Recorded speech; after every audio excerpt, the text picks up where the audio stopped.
apologies for that. Exactly. We have our next matchup coming up. It is going to be Bunnyhoppor versus Hunterace in a clash of the ages. And most importantly, or maybe unfortunately, depending on which word you want to go with, a bit of a slow one, as it is going to be Priest Mirror potential, and I think almost a given, because I do believe the first matchup was locked in, and it is going to be a Priest Mirror, so get comfortable overall. But let's talk about lineups in general. The Priest for Hunterace and Bunnyhoppor are there. The Warriors are there. But there is this Warlock from Hunterace, which we saw a little bit earlier on from Yala as well. Yeah, I believe it went 1-1 in Yala's series. I will confess that Yala was the only player I got Lorinda to look into for me, and he is, I still believe, running at a negative win rate with the deck, having brought it over 3 weeks, I think he's had it so far. But Hunterace has shown a bit of a liking for this deck as well, bringing it on multiple occasions. As I mentioned, Just Saying in the Americas has been repping a bit of Galakron Warlock as well. That's post-nerf. Obviously, pre-nerf, it was much more common. It's just an extremely powerful deck across the board. Arguably the best deck in the game at that point, with the prevalence of Demon Hunter being around and how powerful Sacrificial Pact was. But remains to be seen whether it's still at the power level to compete with the powerhouses that we see here from Bunnyhoppor. The Pain Warrior, that Galakron Secret Rogue, which has really turned the corner, I think, and started to show what it's able to do in a lot of matchups since its early woes in week 1 of Round Robin. And then, yes, the Galakron Priest, which so far has not been doing the business for Bunnyhoppor. He has played a Priest Mirror on every available occasion so far, and he is going to do so yet again now. And so far, over 2 hours work in 2 Priest Mirrors, he has nothing to show for it. That's where you want to be in life, isn't it? Most importantly, just looking at both these players' priest lists. They do look, unless you can point out something I'm missing, card for card mirror. All 30 seem the same to me. It seems to be just the common build of priest right now. Yeah, this seems to be the list. Now, Pyro has predominantly been cut. That then becomes a second Setic Veil Weaver. For most people's list, the Xanananan list, I guess, which was 2 Shadow Word Death and 1 Pyromancer originally, and then is now transitioned to, this list that you see here. It's pretty identical to me as well. 2 Shadow Word Death, 2 Setic Veil Weaver, and 0 Wild Pyromancers. Yeah, and just the difference in the lineups overall, we do actually see the Hunter actually being banned out for Hunterace, so Bunnyhoppor giving great respect to that deck right now, as Highlander Hunter is just, slowly and surely progressing to just a super high tier deck right now. But my big question really is just on this Galakron Warlock and where it fits in the current meta and what it's supposed to beat, what it's supposed to lose to on paper. But I do believe the players are getting ready. And yes, it is going to be, in case you missed it, a Priest Mirror to kick off the series. The good thing, at least sort of, we can say, if we can kind of agree that Priest Mirrors are a little bit meh, is that we get it over and done with. And it's going to be the first game and not maybe the last game of the series. I'm a little bit paranoid that I didn't get into this game in advance in my spectator, which sometimes messes with the deck tracking, which I will be relying on extremely heavily during this game, so hopefully it sorts itself out. Yeah, I'm more worried as to whether I should have just changed into some comfier clothes. Just maybe got in my comfy chair.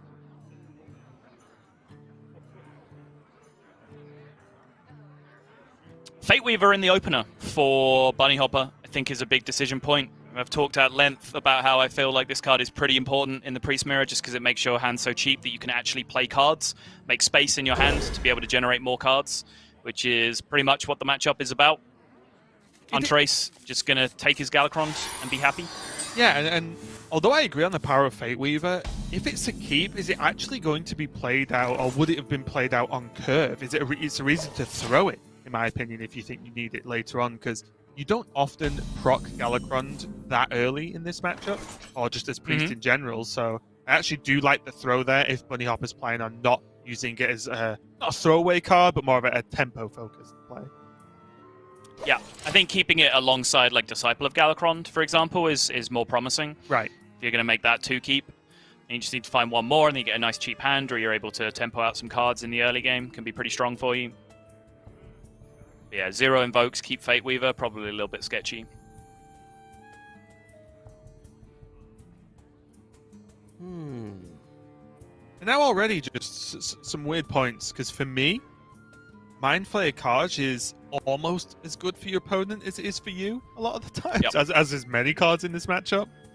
And I wonder if just playing it out as a 3/3 is ever worthwhile here. Just drop it down.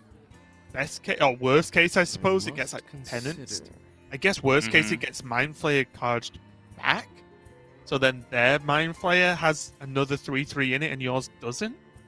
But in general, I feel like the worst case scenarios aren't that bad. And I'm not really sure what you want to keep it for. I feel like I mentioned, it gets more dangerous to yourself in this matchup. So I do actually quite like this from Bunnyhoppor. From Hunterace, sorry. So I like it specifically because he has Galakron in hand. I think, everything that I've said throughout the last hour of the Priest Mirror that we cast, and now already in the beginning of this, in terms of you want to be able to dump some cards to make hand space, that gets amplified twofold when you already have the Galakron in hand, because you're going to be generating a ton of value. So in that case, I do think you should just kind of windmill slam a few cards in the early game just to make sure your hand size is small, so you can generate as much value as you can from Galakron when it comes down.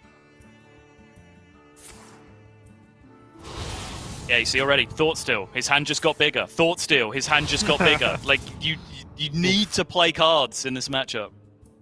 I definitely wanted that to be Thought Steal. His hand just got too big. Yeah.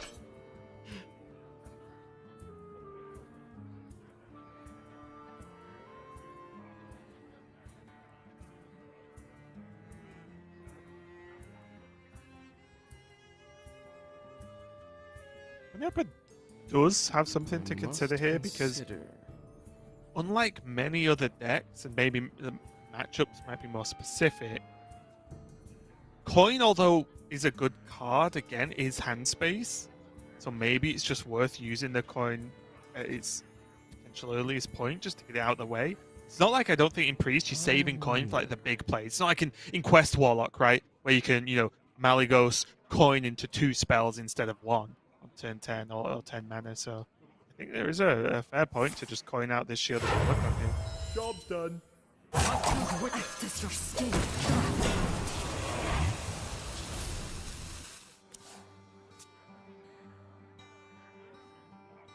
Amit can definitely mess with things, and although a great pickup in general, yet again, this just already is just mind-bend.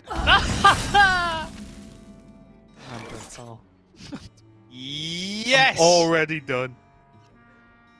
Is it an Armet Soul Mirror kind of Priest Mirror? Because those are the best kind of Priest Mirrors.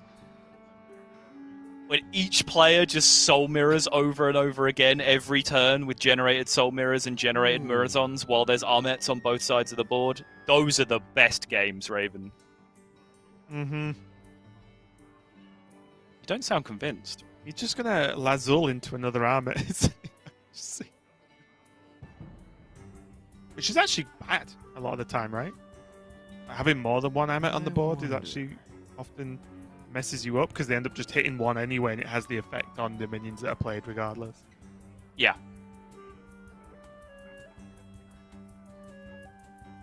Move quickly.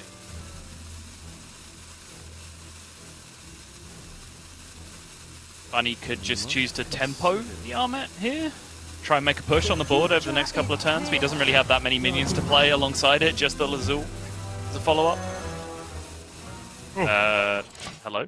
Didn't quite get to see the Discover there, but the Galakron pick is pretty huge there. We've seen a lot, and this, I don't know if this happens a lot through just coincidence, or whether it's just a high priority pick, but multiple Galakron Priest Mirrors is something that's becoming quite common.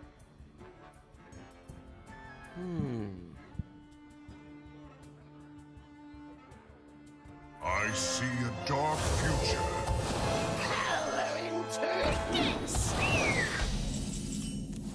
Yeah, again, I like it.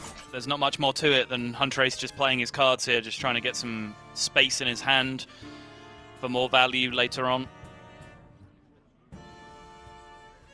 It does take a good deal of recognition of the matchup to be able to do it when you are, quote, wasting the value of some of these cards by just throwing them out on the board.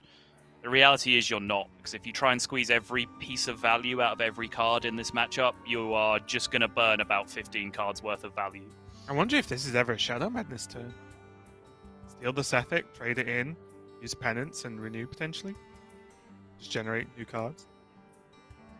And then, what, you're giving the Sethic back at the end of the turn still? You could steal it, yeah, do this, steal it, and then penance it yourself. True. True. Must choose quickly. You don't end up giving it back. Kind of interesting. Either way, I like kind of just taking advantage of your opponent's Sethic turn instead of them getting advantage from you, right? Mm-hmm.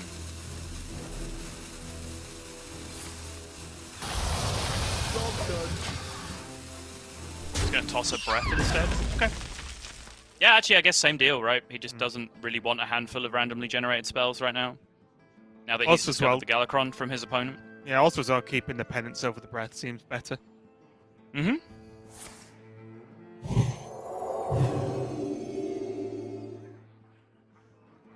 I think now, with this Armet surviving, Hunterace feels pretty happy just developing tempo with the minions that he has. Inner fire, let's go. Humbo Priest is back. Yeah. Does make his Armet weirdly vulnerable to a bunch of cards that he wasn't vulnerable to before. But it does also get a card out of his hand. Yeah, one of the reasons I've brought up Inner Fire before in Priest Mirrors is, one, you get to push damage and make weirdly shaped minions sometimes, but also just the fact that it's one of the few cards I feel like in Priest that is, once you cast it, it's gone. You don't have to worry about anything anymore. It's used. Right.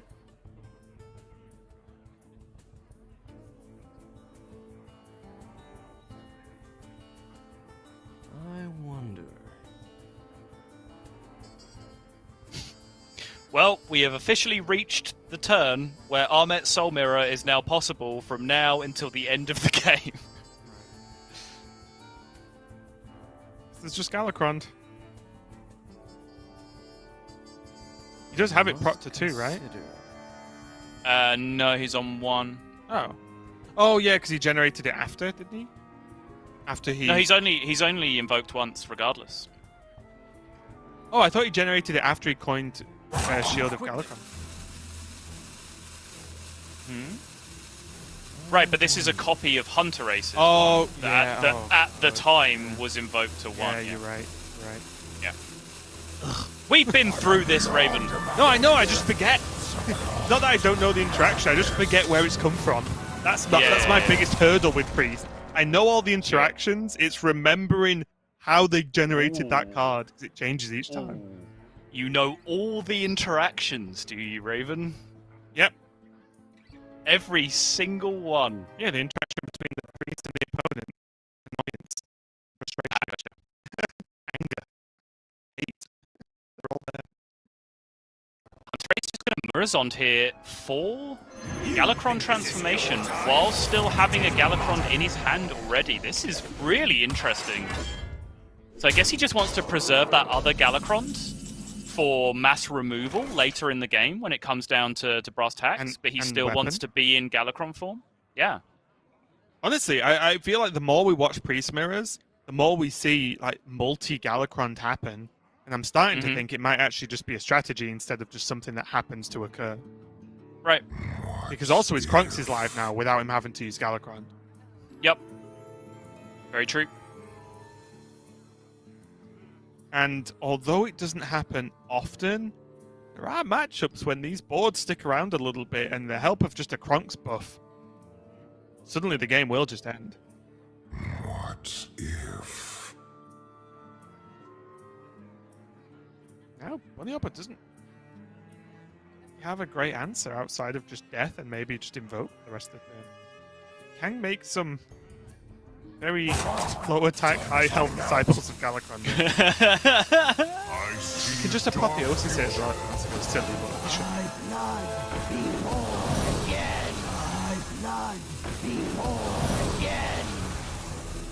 Alright, it's a whiff. That's also a pretty big whiff. Still, decent board state.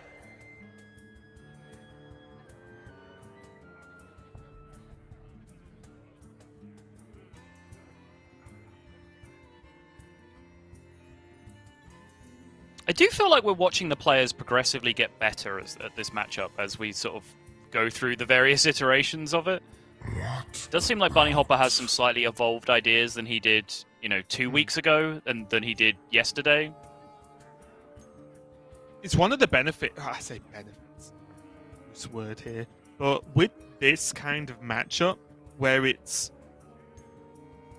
so heavily influenced by cards that do not start in your deck, I think it makes it in a roundabout way easier to theory craft it instead of actually practice it out in terms of playing games of it.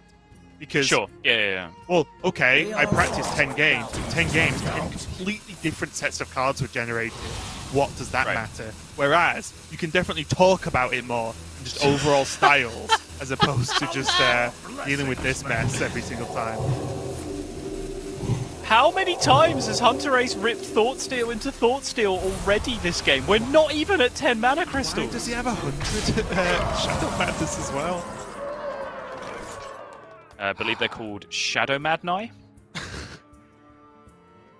Oh, we're starting the mess early, aren't we, in this mirror? It's not even turned 10 yet. I'm pretty sure that's the correct plural.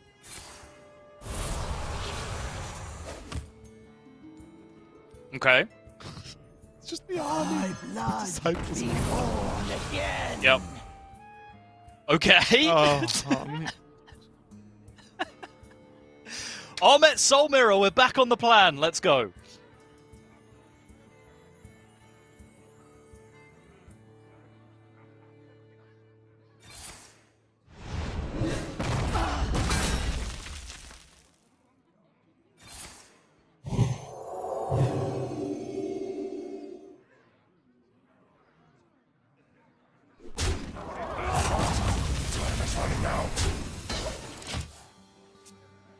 Somehow Bunnyhoppor is managing to play this game, like only having like 6 or 7 cards in his hand each turn, which is genuinely quite impressive to me. Like that's just not an easy thing to do in this matchup.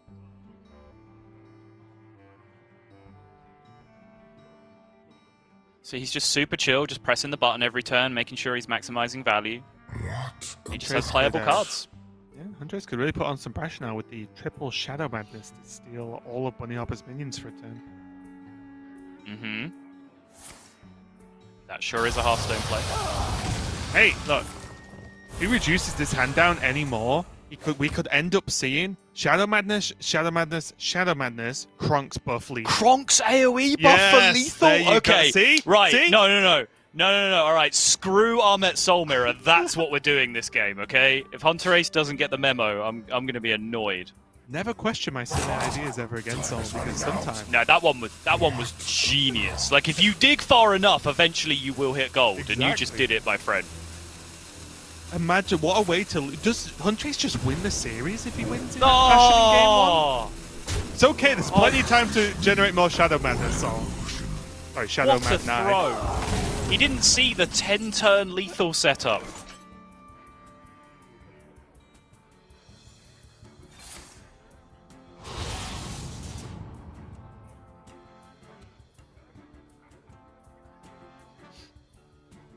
Hey, well, that's 100 more cards.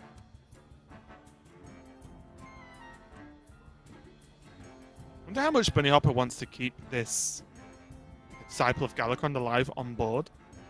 Because it is a good shape right now to just pluck away at all these minions, isn't it?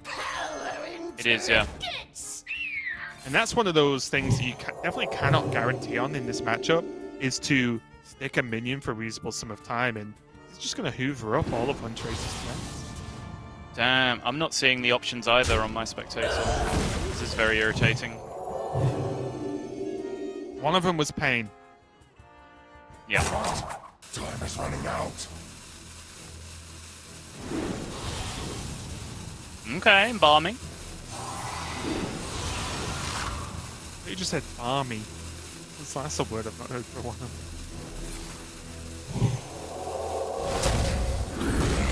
Let's quick come down to clean this up. Just more and more cards. We got to see circle? Oh, okay.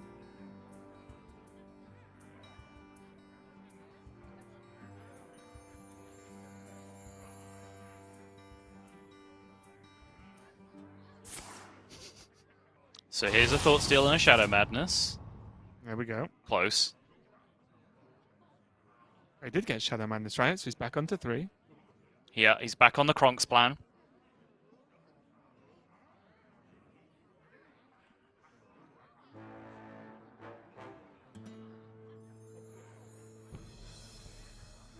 What if?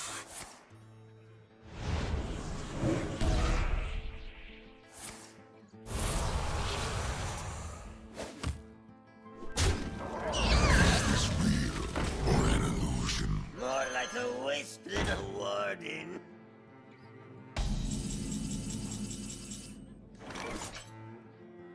Hunterace just throwing away his Shadow Madnesses, deciding he has way too many of them.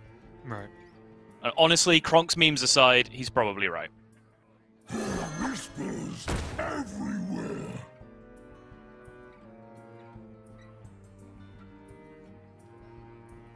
And funnily enough, Bunnyhoppor not playing out any big threats in regards to their attack. It's just locking these Shadow Word Deaths just in hand for Hunterace so far.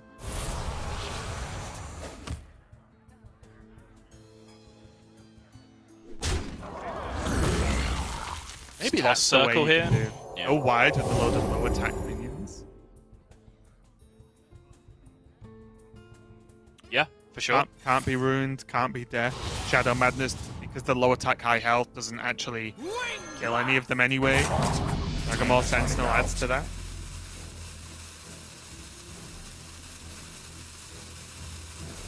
Because really now, there's nothing really good, is there?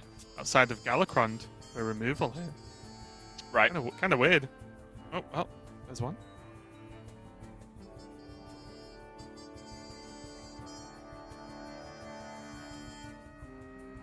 If you're going to get value out of Henchclan Shakewill in this matchup, you want to do it early. Like, plenty of time before fatigue starts setting in. Right. So getting that down here seems smart. Yeah, if it gets to swing once, it's done its job of what? Peeling off the armor. Great. Done. Yeah. Barney also picked up the natural Murazond from Hunterace's deck. The Murazond that he played to become Galacrond, copying the Galacrond that Bunny stole from Hunterace's Galacrond that's in his hand, was a generated Murazond from a Galacrond invoke effect that he used to invoke his Galacrond, even though his Galacrond that he invoked is still in hand, and the one that he is right now is also the one that he had in hand, but it's the one that he had in hand that Bunnyhoppor stole. Clear? I want to say no. Okay. Unfortunately, I'm at the point now where I have actually kept up a large portion of this game. I will say, the combination of me being slightly late back to my desk in time for the break, it probably wasn't helped by our producer telling us what the first matchup was going to be, in which it was Priest Mirror. I don't think that's a good idea in future to tell us that before we go to a break, because I think there was a percentage chance that we just didn't come back. Wow, Raven actually confessing that he was halfway out the door. That was why he was late coming back, is that he found out it was a priest mirror, he actually considered running away. Thy blood be born again.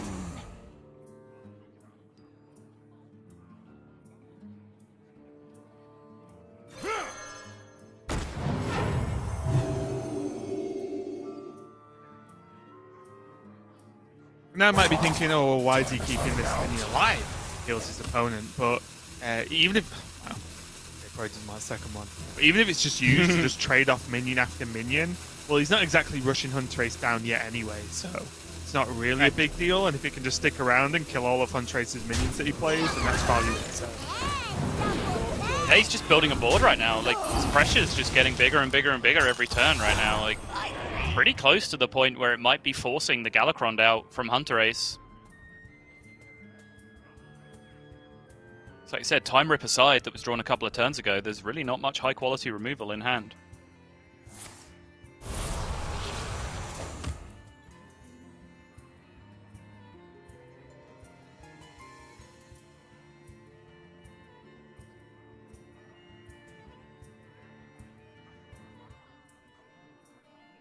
Katrina pool is fairly average. Hunterace right now. Fate Weaver, High Priest Armet, Shield of Galakrond are the good ones, and he's had a Murazond as well as the massive high roll. There's also a lot of Culturan Chaplains. Sethic Bell Weaver, I guess, is still a good outcome. Shadowy Figure. I'm wondering when he's going to use this Krunks, honestly, because he could use it now to clear off most of the board and then because the problem is, although that sounds low value, the more you leave the minions alive, the more they're just trading down whatever you play anyway. So then you actually just losing value by not committing removal yourself. Yeah, but Hunterace is going to go for the Una Muerta and get a good pull actually there with that res effect for the Shield of Beyond. One of the, I imagine, from what you can see, so at least one of the higher quality minions you could have got. Yep. Only things that were, well, I mean, similar size, Fate Weaver, Armet probably better, arguable, depending on how much your opponent can punish you for it. Then Murazond was the only one that was strictly bigger than that he could have got. But even just the difference between that Fate Weaver is it's Shadow Madnessable or Shadowwood Painable, right? For attack on the shield, very nice. I was wondering if Bunnyhoppor was ever down for just the big tempo push this turn. How so? I mean, he has fully invoked Galakrond, so he can just go pow pow pow and just smash everything face. The problem is that, again, he didn't follow my ridiculous explanation of what happened. The only reason Bunnyhoppor is Galakrond right now is because he copied it from his opponent's hand. So that means he knows that Hunterace also has a Galakrond in his hand. So making a big tempo push like that doesn't often pay off because you know that they do have Galakrond for removal coming back the other way. Although Hunterace's Galakrond is currently still only at 2 invokes, so it's not a full board clear. No weapon to make up with it as well. This is kind of funny though, these hench clans just sticking around, and honestly, as long as Bunnyhoppor keeps board, maybe this is one of the keys to the matchup of don't try and push them down, don't try and make the craziest board in the world, but just make a board that never dies. Although I say never. We'll have to get look at resources from Hunterace, and he did only lose really 2 Shade Quells. And it's gone.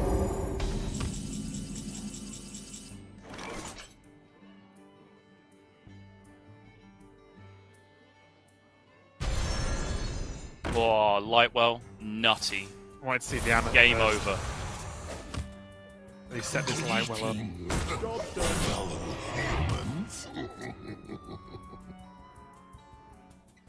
Alright, there's the natural Murazond now. The Hunterace.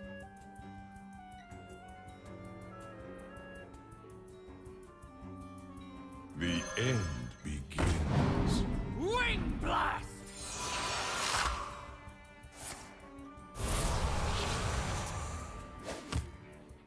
Pretty low impact resurrect there. Hunterace and just the 100th Amet of the game, why not? Oh, Lord Walker Cho, sign me up! Sign go. me up! Let's go, baby! Let's go! Easiest show of my life. You mean, let's show, right? Here we cho, baby. Here we cho. What about?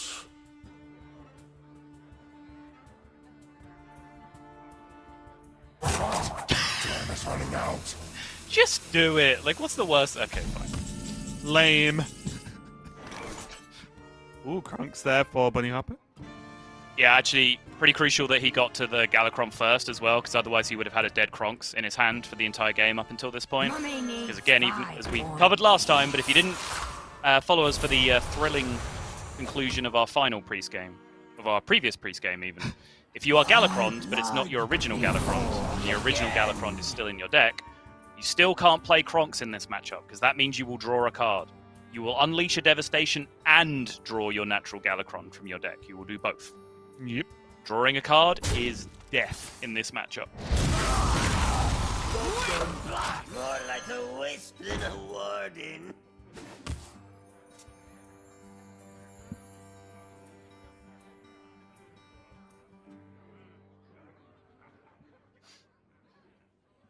That is invoke number 4.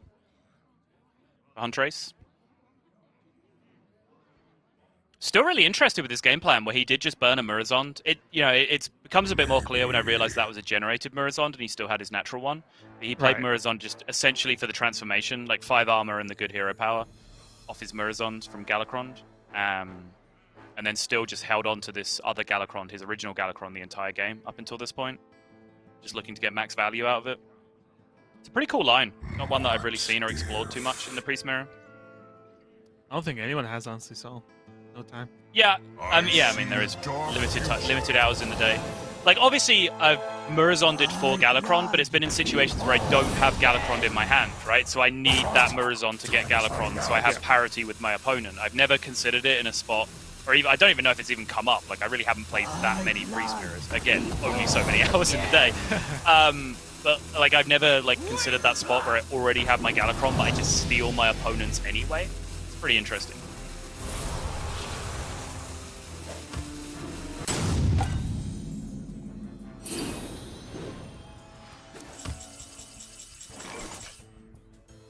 Hunterace here with the biggest of High Priest Armet pushes. This is kind of the thing that Raven was talking about earlier, just wide board of low attack minions. How do they get dealt with? Yep, no Shadow Word horror anymore, at least in standard. Mm-hmm. What about... Mossy horror? Boom! Get dunked.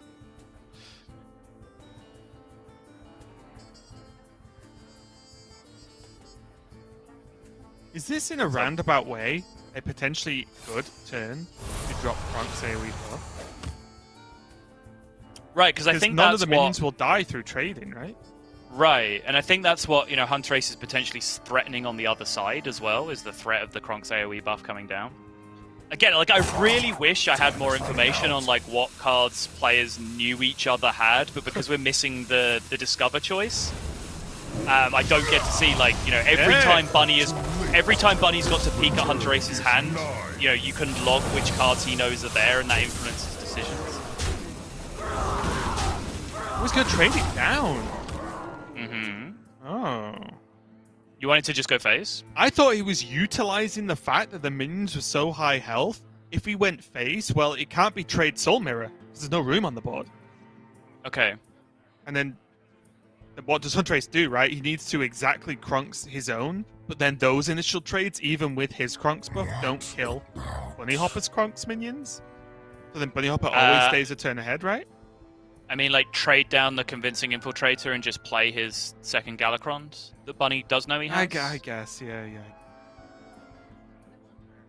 Again, I made that point several turns ago. It's just like, it's really hard for Bunny to justify a big aggressive push right now, because he knows that Galakron is there, especially now that he knows it's fully invoked as well.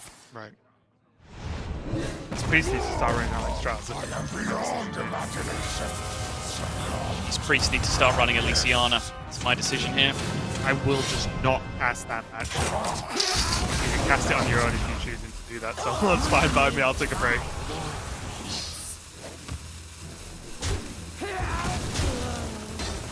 Hey though, Hunterace did pull the trigger on his Galakron, so the weapon equipped. Damage has been done, minions have been removed. Now he does not have a Galakron in his hand, and Bunnyhoppor knows that. Right.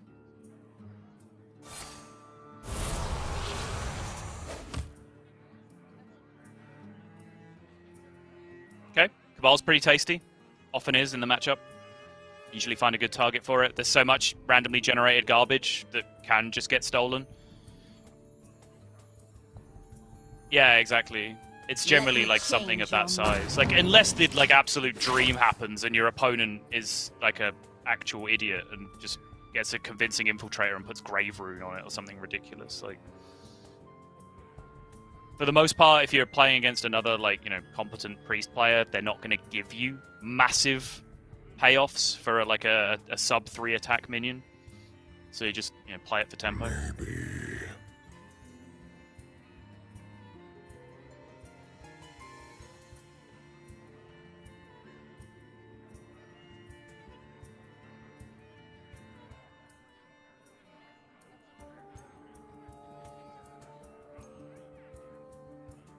What about... He's just out. The headset's come off. He's had enough of this already.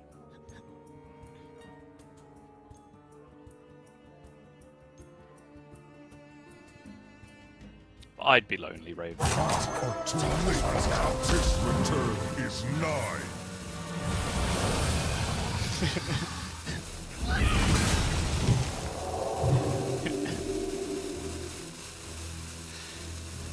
I don't know. BlizzCon went pretty good. We are all. I'm sorry, that was such a low blow. Never in the history of casting with you have I actually felt bad about anything I've said to you before. That was the first time. I'm sorry. That was really harsh.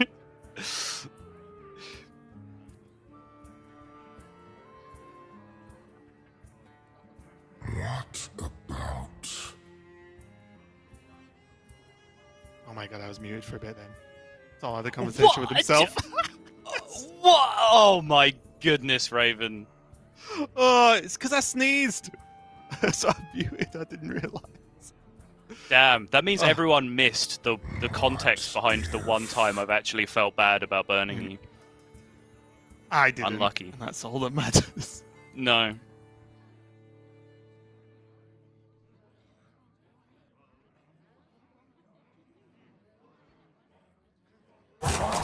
Time is running out. What about? You are a prisoner in your own body. I am beyond. I wondered what the plan was there. I didn't know if he was going to go Wretched Reclaimer on the Prime player then. Instead, Bunnyhoppor choosing to go with his Galakron again. Which means he does have this 3-3 left on the board with a Krunks in it. And can that be stolen? He has seen a lot of Shadow Madness. So he's probably feeling as safe as you ever can feel in the Priest Mirror. Yeah. He has seen 2 natural Shadow Madness and 2 generated Shadow Madness from his opponent, so... What about? Probably feeling pretty chill about the situation.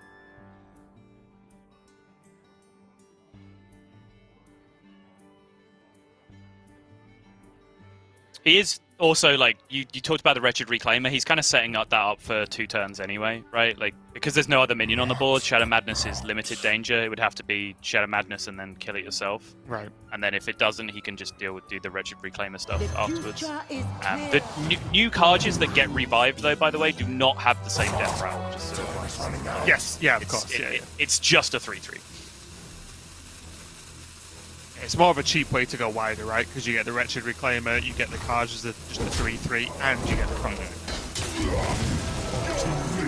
And Reaver, though, going to get up this Krunk.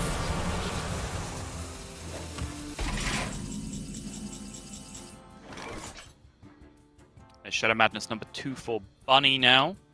We have yet to see a Reliquary of Souls get generated after, I believe, seeing it in every other priest game that we saw all day.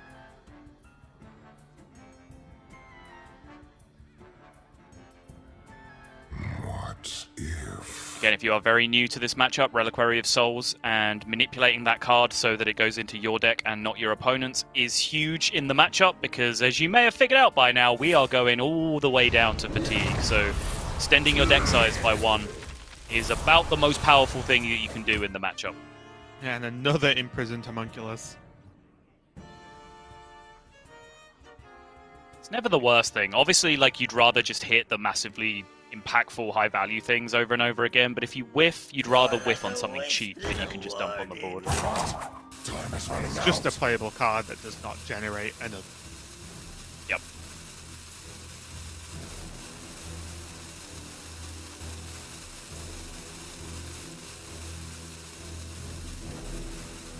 Is this real or an illusion? Bunny still has 2 Fate Weavers in his deck, which again, in my experience, is still a pretty important card in the matchup, just for, you know, the fluidity of your plays. And he has just continued to hold on to this High Priest Armet and Soul Mirror, which will both get discounted by any given Fate Weaver at this point, down to being playable in the same turn. I know I was memeing about it half an hour ago, but it genuinely looks like it might be something Bunny has on his mind. Also, as well, one thing to point out is Fate Weaver, I feel like, is just good at any point in the game, right? Whether you reduced earlier cards down to be a bit more flexible then, or if you reduce your sort of wacky hand at the end of the game down to just make it come together a little bit more smoothly. So I don't think Bunny has missed the boat on getting value from the Fake Weaver in any way.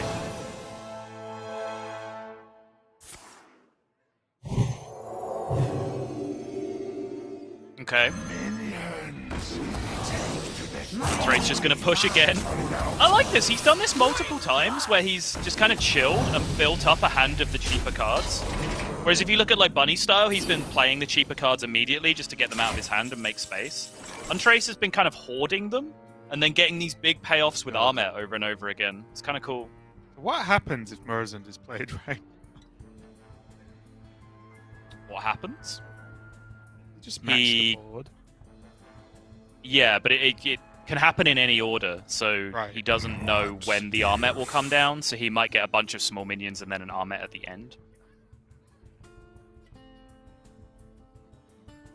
Also, funnily enough, the Armet being 4 attack is a thing. I'm not going to go down the 4 attack route, but most importantly, it just can't be stolen and then messed with in that respect.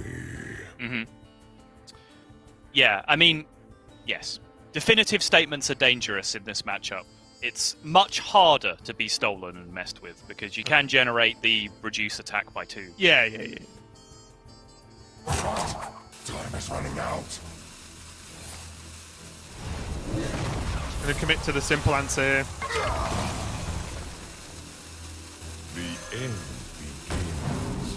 Mummy needs 5 more. Don't worry, you've got way more than 5 more minutes left.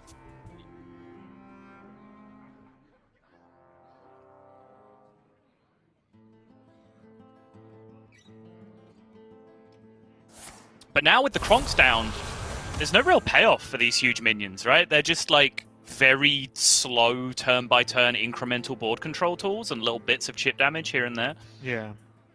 210 lifesteal is a very useful long-term tool in the matchup, though, if it can hang around. And also, I will say that as we are stepping towards fatigue, 6 cards for each player, the chip damage becomes death damage at that point, right? Because the fatigue does start to stack up, and Priest, especially in the late game, doesn't normally have access to a lot of spells, which means that you, outside of lifesteal minions, you aren't really healing or have the consistent ability to heal. Oh, he could even Psyche Split. He now has Grave Rune Psyche Split. If you just make 1,000,000 of them, he can't steal them all, surely. Spoilers, he can. It's called Soul Mirror. And also with the Grave Rune, it wouldn't give it lifesteal. If you look at it. Wait, what? I just mean Grave Runing a minion and making a huge copy of it so that you have 2 giant things. I don't really care what it's on. I'm just saying that's still dangerous, though, even though if you're making a board that good, because Soul Mirror is still a card.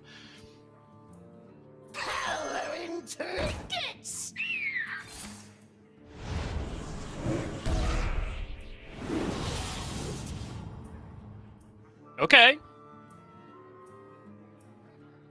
Plague of Death was a big talking point in Bunny's last Priest Mirror. He held on to them for a very, very long time. I don't think they really ended up paying off that well, though, did they? I agree, yeah. Mainly because if you Plague and then they just play more stuff, well, you're in the same spot again most of the time, right? Unless you're literally plaguing their last wave of threats. And even then, they have the potential to go hero power into something big. Yeah, I mean, I don't really want to get too deep into like breaking this matchup down in terms of like, you know, did you throw the game here? Could you have done this and would you have won? Because the matchup's just nonsense, right? Like it's just way too random to be making that kind of call. But if there's one turn that like maybe I would look at in Bunnyhoppor's previous series, it was the turn where he just played out his Reliquary of Souls instead of just using a Plague of Death on a relatively small board. We see a couple of silences come down there for Bunnyhoppor as well, so reducing down all the health on board. Which makes this much more manageable and much less pesky. Yep. And nice use of the Wretched Reclaimer interaction. Shadow Madness, when it comes back to life, does not have the Shadow Madness effect on the new minion anymore, so it doesn't go back to your opponent.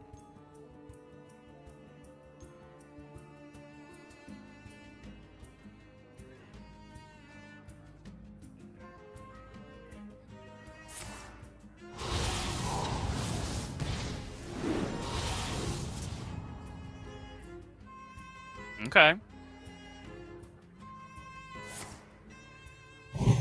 Hunterace definitely getting to work with these Sethic Veil Weavers here. Yep. This is a bit of a rarity, seeing these Sethic Veil Weavers so late in the game. Normally, this level of spells just doesn't really exist around the, this late indeed. Right. 2 Murazons on either side. Double Grave Rune for Hunterace. I personally believe this to be an enormous bait in the matchup, the Grave Rune, unless it's like hyper late game and it's the last thing you do with like one final minion that you just use to make the last board. I was gonna say, like, Fatigue Wars, it seems fine, especially because you can get a read on when your opponent is out of spells, right? And as long as you don't cast it on something that's Cabal Shadow Priestable, then you know they won't be an answer to steal it, because, like I said, they're very clear cards that generate spells, and there are cards that generate. There's also just ways where you can get immediate value out of it yourself, which is, Wretched Reclaimer, for example, very similar thing to what Bunnyhoppor did before, where you can just immediately blow up the Death Rattle as soon as you put it on there.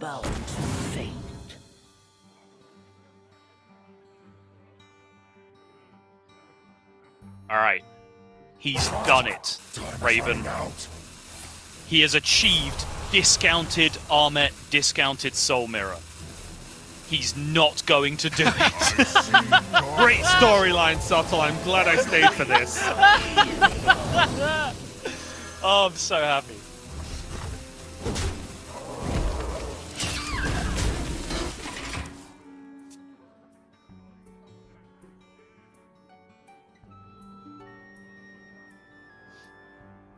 There are now 3 Murazons on the opposite.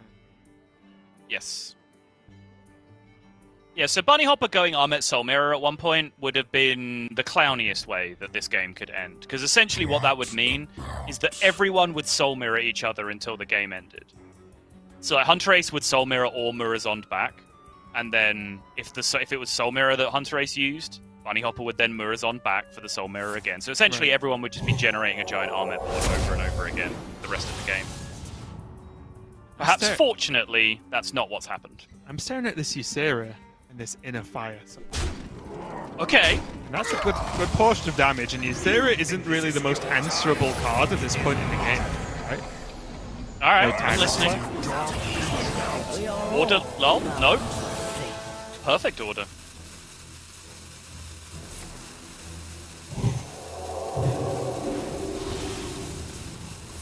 I think here might be a reasonable Plague Stone for Bunnyhoppor. It does look like an above-average Plague of Death, yes. Because it also just stops Hunterace potentially Murazonding again. Because even though one's played, I don't think at this point in the game you can ignore that both players might have multiple Murazons. I don't think that's too far-fetched. Agreed. So I think just Plague and say, okay, well, you just did a big Murazon turn with the Amet. It's gone, and you can't Murazon me back, because then you'll just Plague, and then yeah, right. In fact, you'll be seeing randomly generated markers in your opponent's hand, right? And if you're really, really, really on it, you'll be keeping track of which of those are minions and which of those are spells throughout the entire game. And in which case, anything flagged as a randomly generated minion in your opponent's hand, I'll finish this point in a second, because it's happening. Wait. It happened!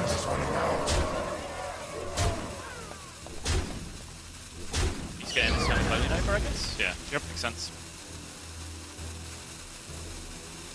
So yeah, anything that's marked as a random minion in your opponent's hand, if it's not been played for multiple turns, Murazond is one of the most likely things it is, because that's one of the few cards that you're going to hold on to for like the perfect point.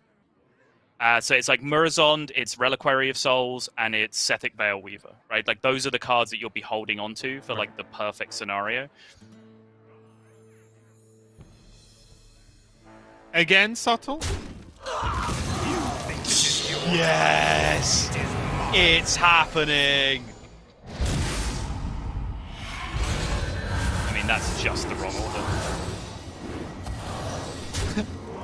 Incorrect, Murazond. Yep. Go away.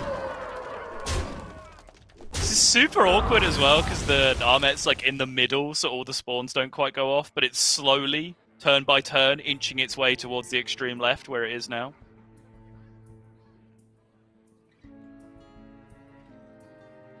One left over though. Time is running out. There is. There's the there's a few options here actually on trades. But he does have to consider the response Murazond as well. Yeah, so right now the response Murazond is just a Murazond. Yeah. Which is the benefit of going Murazond here for your Soul Mirror instead of just playing Soul Mirror yourself. Because then the effect can't be copied going back the other way from the opponent, which is a really big deal. Yeah, Katrina Muerta is a nice pickup there this late in the game. Yeah, coming down to it now, 3 cards left versus 2 cards left. You really want to be hitting maximum value off these hero powers. Making sure that your end game hand is just better than your opponent's. The awkward thing here though is, with Bunnyhoppor being the half card behind in terms of fatigue, Yep. him having the Murazond is actually kind of a bad thing, right? Because if he's always responding, well, if it's not removal Hunterace is playing, well, he's always going to be one attack behind. Sure.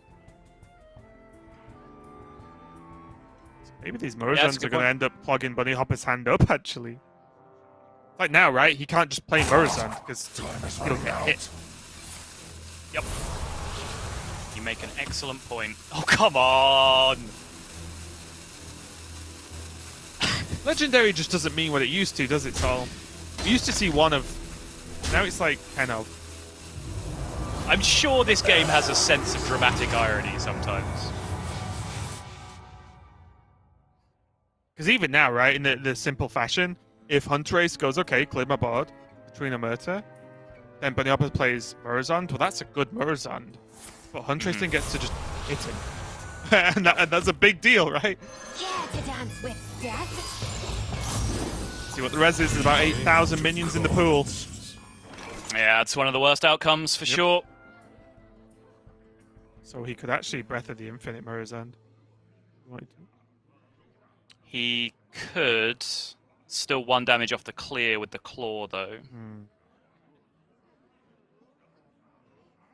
What if? We are all bound to fate. I mean, on the other hand, he just doesn't have a better option. He could also just has- use the Inner Fire to make it a 1/1. You think this is your time? It is mine. Sure. Care Bit to of a Yeah, that's the stretch, thing. but... death? Okay, we'll make it a 1/1 now, obviously, but... His return That's a better is nigh. res. It is. Okay, the fact that there is now an 8/8 on the board immediately, though, gives Hunterace some options with these Grave Runes now. The fact that he can get value out of it immediately without ever getting punished could be a big deal. Also, it's not the best Murazond response turn as well for Bunnyhoppor, if it's just double Grave Rune. Right. Grave Rune is give a minion, right? So it could go anywhere? Yep. Yep. Okay.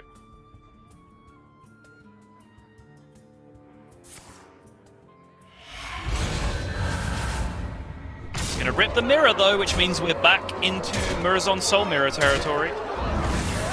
But he can make some of his dudes much higher health, right? He can. Looks like he's dropping a Grave Rune. Running out. He does have Shadow Word Death in his hand, so he might be popping it immediately himself. But isn't this better for Soul Mirror for him? He stays ahead on board. Sure. Your time. It is mine. In a roundabout way, if you know what I mean, right? If the trades happen, well, there's still 2 big minions for Hunterace out of that Grave Rune. Not Yeah. now with the trade. But you know Bunny has mana to spend after the random Soul Mirror or random Murazond or whatever it is that comes down. He's still going to have mana to spend after, which he can then use to clean up, which is Breath of the Infinite is absolutely the case perfect. here, yeah. Did he ever... What about? It does mean that this Grave Rune is a big sticking point, though. Where it goes and where it has an impact. Okay, Soul Mirror goes first, which is huge. Oh, this could still not. It could still benefit Hunterace here. It could, Grave but Room goes on one of his Katrinas. right. But Bunny has more minions with the fact that the Soul Mirror went first. Oh! Yep. Oh wow! Just Time is running out. No Murazon, no Soul Mirror left for Hunterace. Does he ever apotheosis the Murazon? To make it asymmetrical and so it doesn't Yeah. yeah. Because obviously he doesn't know Hunterace doesn't have these cards, right? So I think at this point it's fair to say that anything could happen. Look at this. Is this just game? Is Bunnyhoppor finally going to win a Priest Mirror on stream? It's looking very much like it. It's Sethic or bust. Sethic, Shadower, Death, one outer, Plague of Death. Close. Would Breath of the Infinite get close to doing it as well if you could double breath? No, there's like 2 whole fresh 6/8s that are coming out of this left-hand side Katrina. It's just not good enough.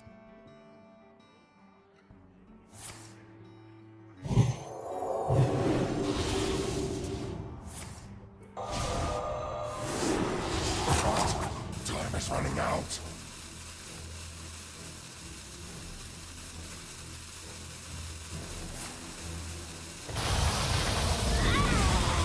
Hunterace Infinite is gonna come doing down. his best. Yep. Trying to smash his way through. He found the silence. He's got through a lot of it. But he's still just ending this turn so far behind on board. And now there's 15 Apotheosis to come through for the punish as well.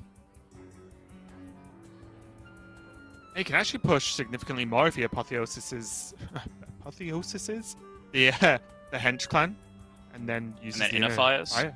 Yeah. What is? Coloring trinkets. Is it finally happening? Bunny's getting so close, Raven. After 100 hours of Yeah. Priest Mirrors, might finally get a win.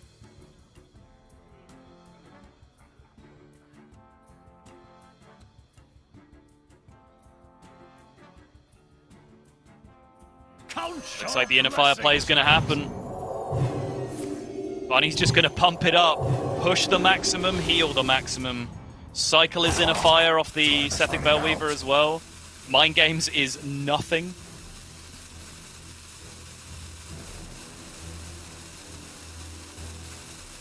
I will act as your skin. Bunny's going all in. Bunny's saying Yeah, now no I'm- Plague of Death. Yeah, Hunterace doesn't have the tools capable of dealing with this. I don't even think there's a draw off his hero power either, is there? Your head Natalie, isn't Celine. Yeah, I guess don't to know. a certain extent Murazon, because he could get the taunt and apotheosis on the taunt, maybe? Like, as a obvious extreme stretch. Now does he have to go to Lazul into hopefully something got reduced down enough to play? It's Ysera. It's always Ysera.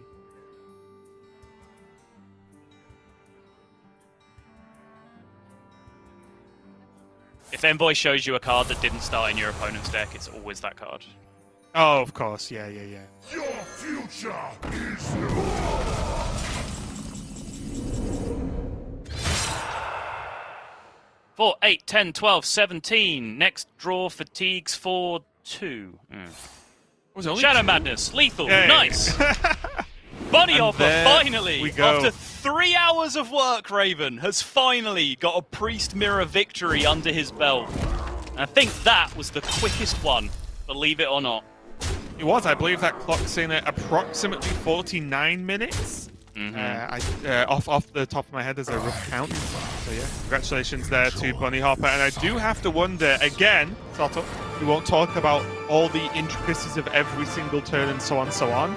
But just that turn, Bunnyhoppor played the Grave Ruin and left himself at least open to a response. Hunterace, there. did you mean? Hunterace. Hunterace, apologies. I'm going loopy. I'm sorry, guys. But yeah, the Hunterace played the Grave Ruin and left himself open to exactly what Bunnyhoppor could have done, and he did do it. Was that just the one turn that could have been handled a bit differently? and instead of really Hunterace doing something to win the game, was that the turn that made him lose the game as opposed to anything else? Yeah, personally, I mean, this isn't even like hindsight speaking. You all hopefully heard me say it before the fact. Like, I think Grave Rune is like gigabait in that matchup. Unless you are just blowing it up yourself and like end turn, you don't have Grave Rune in play anymore because it's just so easily punished all the time by so many cards. And honestly, in the Priest Mirror, like, even if they've used their Soul Mirror, they've used their Mirrors they've used both their Shadow Madnesses, they've used every natural card in their deck that could possibly punish you, they're going to have randomly generated something that punishes you. Because those are the cards that you hold on to. Because anything that can punish big, swingy boards from the opponent, that's the kind of card you hold on to in the matchup. So you're always going to have one at the end of the matchup to be able to punish a board state like that. Yeah, that's it, isn't it? There's always something. That's the lesson to be learned from that matchup. That was just game number 1 between Hunterace and Bunnyhoppor. It was the Priest Mirror, so Priest Mirrors are done for the day, at least in Europe. But we're going to go to a break while we just freshen up and get ready for the rest of the series. We'll be right back with some more Hearthstone Grandmasters.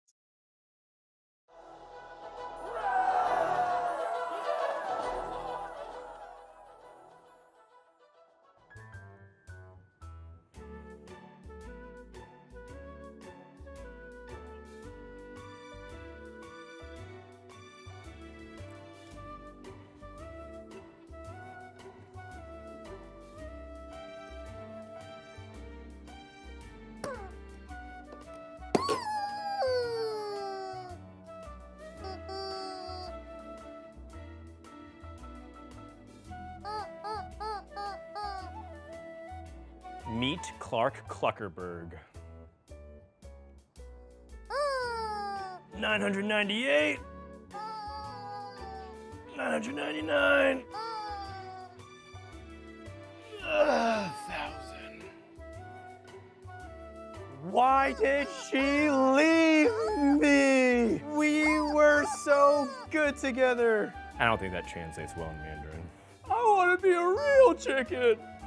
Why does everyone get to be a real chicken but me?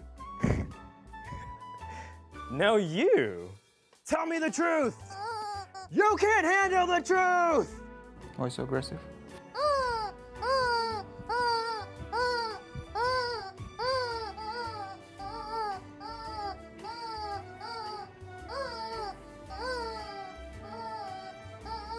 Okay, you guys are pretty good. I guess we can just turn this into a regular interview since everyone clearly here is not going to laugh. So I had this idea for a deck in week 1 of Grandmasters.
We are back, and there's plenty more Hearthstone to be played yet as we continue Bunnyhoppor versus Hunterace. Priest Mirror is over, Bunnyhoppor ending up the victor. Now there's going to be Warrior and Rogue for Bunnyhoppor, and then Warlock, Warrior, and Priest for Hunterace, as Hunterace is having his Hunter banned out. So I'm excited to see how this series continues and how much more Priest we can cast. There is the Warrior and Rogue for Bunnyhoppor, which I do think puts him in a reasonable spot in this overall matchup, Subtle.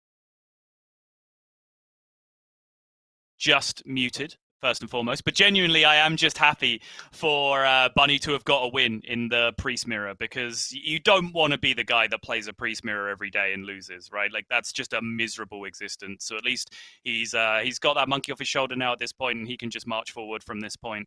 And yeah, still has his Warrior left up, as does Hunterace. So he's looking pretty good in the series. But I still think the big question mark for me, the deck that I'm certainly most interested in seeing now, is this Galakron Warlock. Because I think it went 1-1 in Yala's series earlier for Yala, which is fine.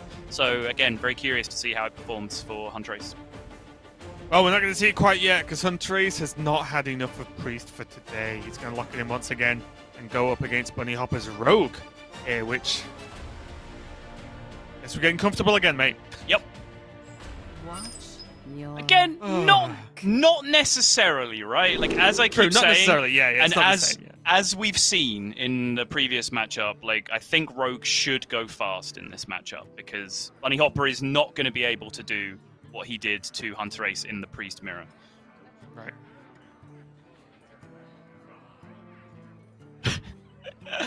It was daylight in Hunterace's camera Yeah. when he started the Priest Mirror. Now we're here. Yeah. It's tough, though, as well, though, because, of course, the Rogue generally, from what we've seen at least, wants to go a little bit more aggressive. Sometimes they can't. Sometimes they have to play a little bit slower, and I think that's when things get a little bit dicey For sure. overall for the Rogue. Hunterace does have double Fate Weaver in his opening hand, though, which on one hand is pretty nice just as a body, but also it means he's less likely to get off the invokes to get that to have an effect. Yeah. Certainly, you know, the big early Edwin, the Turbo Galakron, you know, that's not a luxury that's available to you as the Rogue all of the time. So sometimes you do have to just set out and play a bit grindier, and I think that is, you know, when Rogue is most up against it, because they, as much as they do have great tools for going hyper late, they don't have the best tools for going hyper late. That belongs to Priest exclusively. Bunnyhoppor, they're already prepping for the long game with the Colossus of the Moon.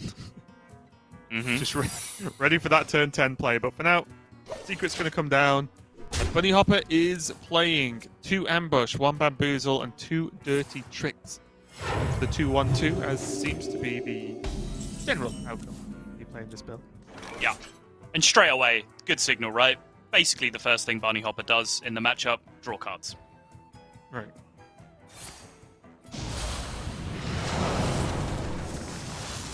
Could have actually gone for the Seal Fate to face, but there are a lot of minions from Hunterace, some of the earlier minions, that are very killable with Seal Fate. Sethek being the number 1 option or target, I guess, for Seal Fate. So because he can actually still invoke Galakron, but now get a dagger up, he had other options, and I do like him going for those other options because Seal of Fate can be so good. Agreed. I think you said "of" twice, by the way, during that sentence. You can count. Just guys now long face mirror, I don't really get. I'm going to say some dumb things at this point in the day. I'm sorry. Prepare yourselves now. So now the Seal Fate can be put to good use, as Raven was almost saying.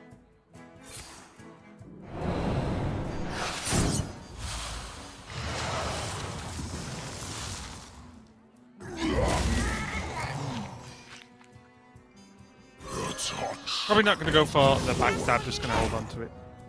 Be a little bit more useful going forward. Knife Juggler, though, that might be a way to accelerate the game. Juggle's going. What if Knife Juggler just gets there this game? We just see everyone tech Knife Jugglers next week in the Rack all bound to fate. Yeah, just a pretty straightforward 4-6 turn from Hunterace. We found something that killed Priest. Just Knife Juggler. Basis Corruptor, though, pretty nice here to help make up the difference in the health of this Fate Weaver. The only problem is, depending on how he goes about it, he does just get blown out by a Breath of the Infinite. So maybe we see Bunnyhoppor either go for a backstab or just trade in this Knife Juggler and a cat. He does, but would your opponent have breathed last turn if they had it? It's a question you got to ask yourself. There's also the option here to use the Faceless Corruptor on the inefficient minion, on the Pharaoh Cat instead, to preserve your Faceless Lackey on board for the Togwaggle next turn.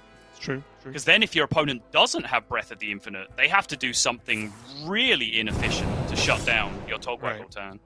I actually really like that play. I'm a little surprised to see Bunny giving up his Lackey here. Choose soon. Yeah, me too, actually.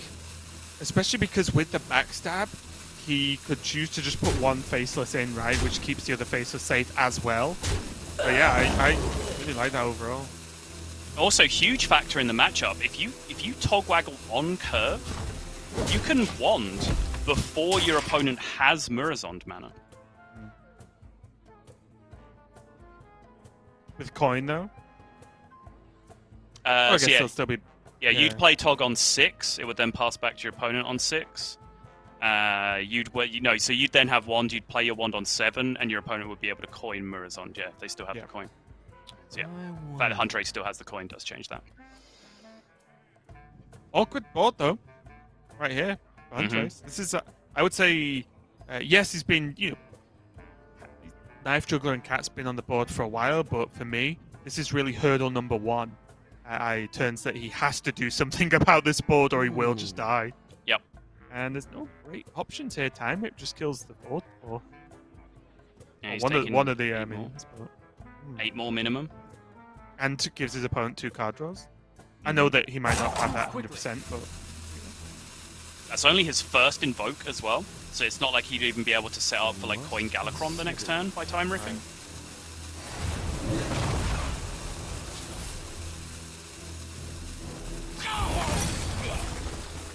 There goes the card draw as well.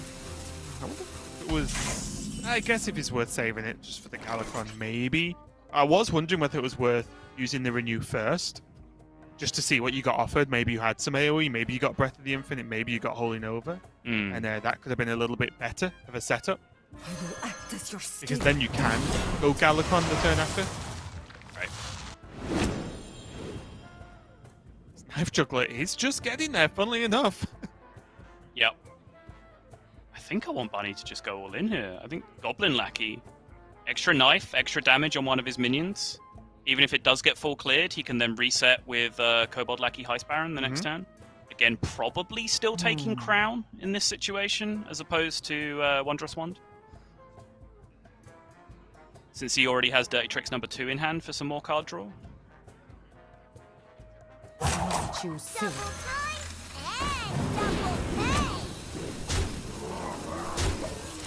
Yep, loving it.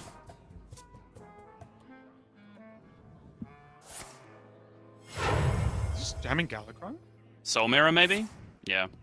Okay, wow. I was Galakron, and I was like, Hunterace. Oh! Soul Mirror Knife Juggler! Didn't even think about it! Oh my god, this is the nuts! Oh, it wasn't the nuts. Unlucky. Yeah, if you got a juggle on that Shield of Galakron, that would have been insane. He's dead. That's game. GG. 4 face, Kobold Lackey face, Eviscerate face. With the help of the old dagger there. That is just going to be it. Hunterace just could not really get that job done. And that board, especially with just the Faceless Corruptors, was just enough. Putting enough damage through. And Bunnyhoppor now speeds up momentum a little bit there. Takes game number 2, and he's only 1 game away from victory, getting that win with the Rogue. And again, the more we...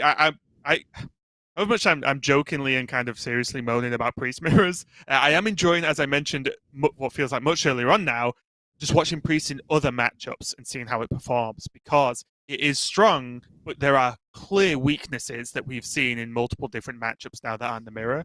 So it's pretty exciting just to see that one there where, yeah, it wasn't the answer on curve. The Fate Weaver got dealt with just a backstab and a trade in for the Faceless Corruptor. And then that was pretty much that, honestly.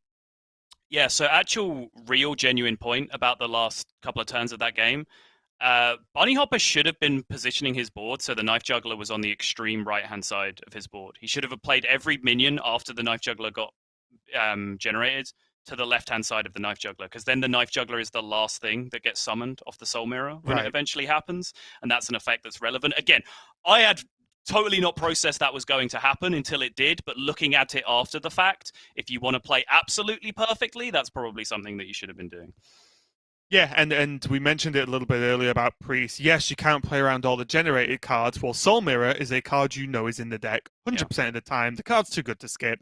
It can be there. So if you can play around it without too much of a detriment to yourself, why not? And I think that's just going to be more learning points as the game goes on and as players get used to the decks. Because one thing that is a point I raised, I think, yesterday was with the rate in which the meta is changing, these players, although obviously some of the best in the world at this game, they don't have much time to practice, right? They play their weekend. A couple of days later, they need to submit their lists, and that's not long to work out intricacies of decks, especially when some of the archetypes are very slow. There literally just are not the hours in the day. So that's something we'll see probably get polished up if these archetypes stick around for the future. Yeah. But also, just again, I really love the way that Bunnyhoppor played that matchup. I think the only thing that was questionable is where maybe creating that awkward position where he had the extra lackey on board going into the turn 6 for the tempo tog. But if you actually really want to break it down, he had exact lethal on that last turn, and he kept a 2-1 in play over a 1-1 for an additional turn. So his line actually arguably got him out of that game with exact lethal there at the end. So. Yeah, just really small things, but I think just does go to show there are multiple ways to go about this. Even if it was set up for Tog into X, like that could have well won him the game anyway, but it's cool to just see different routes. But let's get into game number 3. Bunnyhoppor only having his warrior left over now, and Hunterace has a mountain to climb, and something we haven't really touched on too much in this series because we've been distracted by sheer craziness, is that Bunnyhoppor is 2-2 in Division A, and Hunterace is at that 1-3 score. If Hunterace were to lose, he sits in that relegation playoff area of Division A, which is something, you know, I don't think really anyone would have expected Hunterace to be. No, absolutely not. It would be incredible scenes if Hunterace were to end up getting relegated from GM, and it's still an outside possibility. Like anyone in Division A getting relegated is an outside possibility. But with each game that goes past, with each match that goes past, with each week that goes past, where Hunterace is still towards the bottom of that table, becomes something that we have to talk about more and more. Yeah, and there aren't that many weeks left. In case you tune in for the first time this weekend, you've missed most of it. There's only a couple of weeks left over now. Luckily, you can catch all of the VODs on our YouTube channel, which you should absolutely subscribe to. Hearthstone Esports. Give us a subscribe. Smash that bell. Good job, Sol. Thanks. Here, though, in this matchup, we've seen it go a couple of different ways for the Warriors, but in general, it is just about pushing that early mid-range kind of damage. And then we do see Grom just being almost MVP in this matchup for me, Subtle, and just having that extra burst at the end of the game. Yeah, I don't know how much Twitter.com you've been taking in while you've been on breaks, but there is a bit of a challenge gone down between Meaty and Zanananan. Meaty believes that actually Warrior might be favored in this matchup and kind of laid out a post as to how he thinks you're supposed to play the matchup. And then Zanananan replied and said, nope, nonsense, Priest is the nuts. So it looks like they might be playing a show match, best of 11, I believe, I think they said, to settle the score, which I'm here for, because that's how all scores should be settled. Yeah, I'm looking forward to that. That'll be pretty cool to see the results, because, again, there is an aspect of certain archetypes and certain players and certain classes get specialists that just refuse to believe they're unfavored in almost any matchup. The rogues of old, where it's, I'll just beat everything. And that's not necessarily true, and it does take a fair few games to work that one out. But back in this game, and this tough game here for Hunterace, as it's pretty much needs to win this to keep himself afloat in Division A. He's looking okay. He's got the early board, but Bunnyhoppor does have access to some weapons to start generating not only the value, but also just the card drop. Right. Job's done.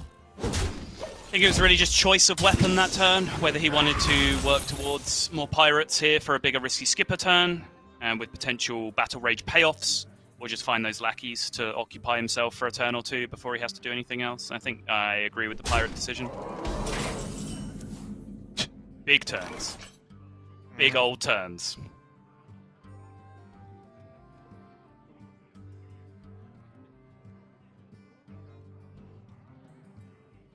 Trace does have some really powerful follow-up. Shadow Madness is always something to consider for Bunnyhoppor. What But really, now? just Fate Weaver and Shield of Galakrond with those emergency removal tools of Shadow Word Death and Penance. Pretty much, it's got a pretty solid toolkit in his hand right now. He certainly does. Someone's got You to do lead the still charge. need ways to end the game, though, as Priest. We saw that in Psycho series, and I think it's very apparent in this matchup more than most. That you can't just sit around and play removal all day. You do have to end it eventually, or they're just going to draw game-ending combo damage. And that's the issue, isn't it? It's not only that What now? you need to end the game, but you need to just not let the warrior sit and hoard those inner rages, those rampages, those Bloodsworn mercenaries, right? You have to make them at least use some of them, because otherwise, even regardless of Grom, they'll be able to just Corkron combo you. Although I will say in Bunnyhoppor's list, he is only running one Corkron in there because he is running the double egg Terran package. Right. Which does probably make him a little bit worse against Priest overall. I think you want max charge damage to be winning this matchup the most often. Max charge damage, max weapon damage. I would put Greenskin into that category as well.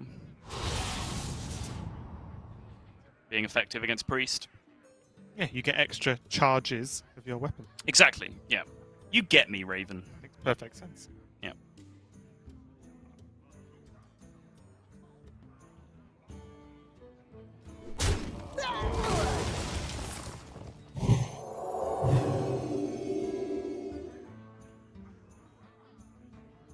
Hunterace dropping the Renew here, giving up some potential healing later on in the game just to maintain board control for now, which does probably translate into some amount of healing. Right. But the danger comes when the board control doesn't matter anymore, when your opponent is just queuing up weapons, smacking you in the face, and just trying to draw for that last piece of the combo that they have in their hand. Yeah, it's one thing we saw a little bit from Board Control's game as well earlier on, who's running a similar, if not exactly the same actual list that Bunnyhoppor's running, is he didn't really have any threats to get going with that much, right? Mm-hmm. At one point, you just had like an egg on board, and it's very similar here with when you are running eggs, when you are running just less of the, say, like the one-off board you get these kind of awkward boards, and without pushing any damage, Bunnyhoppor's still got a long way to go to make this up. Right. I will act as your scape. Alright. Hunterace has kind of settled back now. He's just kind of playing minions out on curve, which means Bunny can take this opportunity, start to push initiative, get some chip damage through. We'll say Hench Clan is a horrifying card, though, to deal with. As you found out earlier today, before the broadcast, I was just jamming some Warrior, and I said, oh, well, that's annoying. Oh, what? What Lost to a now? yacht box. All right, well, you know, it happens. It's a Warrior mirror. And I was just, oh, I got angry. I got really angry. Yeah, this Hench Clan is going to be, or could be just very spicy and open up some weird windows here for Bunnyhoppor. On wings of evil.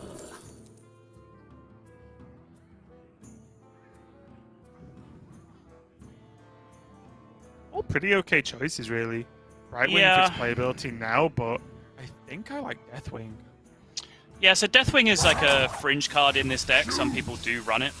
Bunnyhoppor doesn't. But if that's the case, there's probably a reason why he doesn't run it, right? In which case, maybe he doesn't value its effect. I will say that, you know, when I'm looking at my deck list that I currently run, I generally still run with the meaty version. If you had asked me to cut a card between Deathwing and Greenskin, I would cut Deathwing. Because I think, like, I encounter so many situations like this, where I just have a small board and I'm ahead of the game, and I just have a Deathwing in my hand. And it's just unplayable, because I'm the one that has minions. And I do find that very frustrating. So I can get on board with not picking it up when it is exactly this situation where Bunny's ahead on board. Yeah, it does make sense. I think I live in the world where the board does just get cleaned up by the time I get to turn 8 anyway. Yeah. And maybe it's just a big dude you make them have to have death for or a time rip. But for me, I ended up actually cutting green skin and going for Kargath, which I actually really like. The amount of times that Prime has saved me is pretty unreal.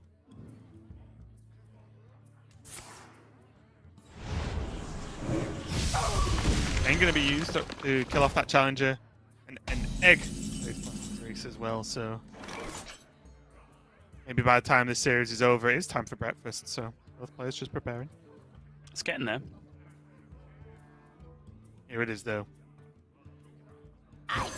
The Yogg box. Unlucky. That's res. So crazy. It's pretty garbage. Moonfire for the burst. Bunny has played a lot of 1/1s this game. I guess so. It's just one card make a board, kind of. Yeah. Feel like it's going to be much of a board though. Probably better than a Moonfire. Yeah. What now?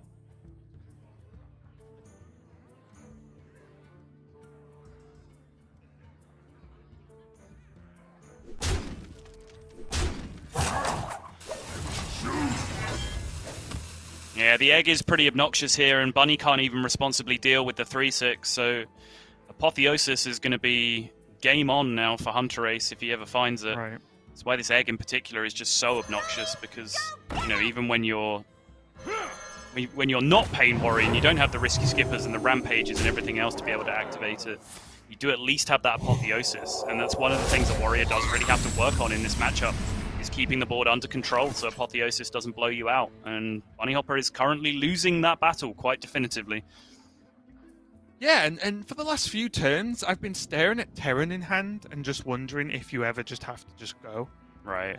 With the Terran, because otherwise, are you just playing with just a blank card in your hand for most of this game? Mm-hmm. And again, I don't play too much of the Terran list myself, and obviously there are pitfalls of it against Priest, but I don't think that means you just never really drop it down. And I think with the kind of pitiful 1/1 board you mentioned earlier, it might have just been okay to drop a Terran.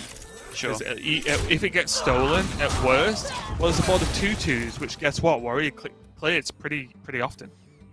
Yep.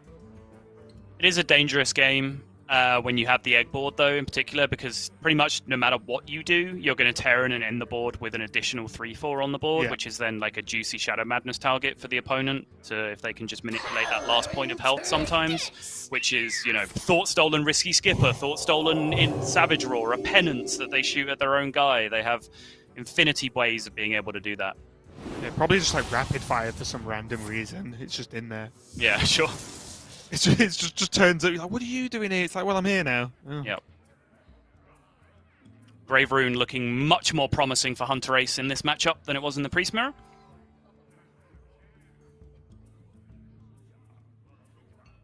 I wonder where he wants to put it, actually. If he puts it anywhere this turn. Go for the Bomb Wrangler. Yeah, I like the Bomb Wrangler. It's so obnoxious against Warrior, right? Like, you know from the Warrior mirrors, the timing of Bomb Wranglers to disrupt each other's turns end up being pretty huge. Yeah, I was purely just looking because there's a Fate Weaver on board. It's just 2 3/6s extra, which is kind of crazy as well, but in a slightly different way. So I think there were just a lot of good targets here. Bunnyhoppor just getting out damaged now and out pressured in every way. It's almost just has to be the risky skipper turn, right? Yeah. There is Battle Rage in hand, and Bunny can manipulate the attacks here, so things work out for him in a reasonably good way by sending the damage into the Bomb Wrangler first. Show you who's boss. No bomb spawn because the board is full. Now the board is not full anymore. Bomb Wranglers will spawn, right? They will, yeah. Not really much way I can see that you could prevent that, though. Would one more Challenger have prevented that? If you Warmauled first? Yeah. Okay, yeah, that's interesting, actually. It's definitely something to look at. Just because, as you mentioned, to go in against 2 Bomb Wranglers when you're doing the 1 damage wave AoE is unfun, is the phrase I'll use here. Bunnyhoppor, though, going for the duplicate on the eggs, which again helps negate the bombs. You can already see this is just a nightmare, right? He's getting a lot of armor and a ton of card draw though, so maybe he starts to stack to the point where he can just try and kill Race. Yeah, curious as well, because this draws 7, which is far too many.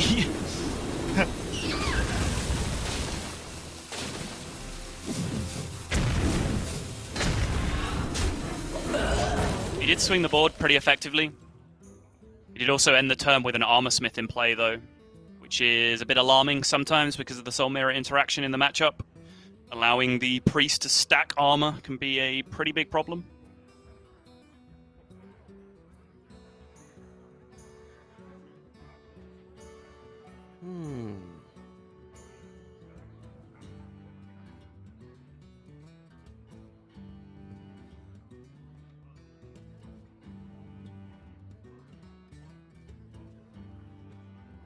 I was starting to wonder for a second then how Circle of Healing Soul Mirror works with this current board state. See if it's actually a benefit for Hunterace or not. Okay, sure. Wow. Is Holy Ripple just better?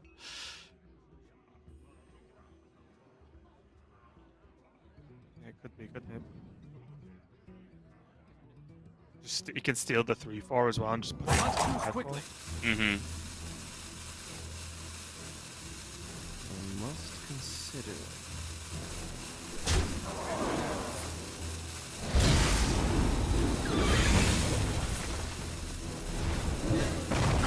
Use the death instead. Keep hold of the Shadow Madness, which I think is fine. The death targets aren't few and far between, but really you just bother that you can enter a Grom.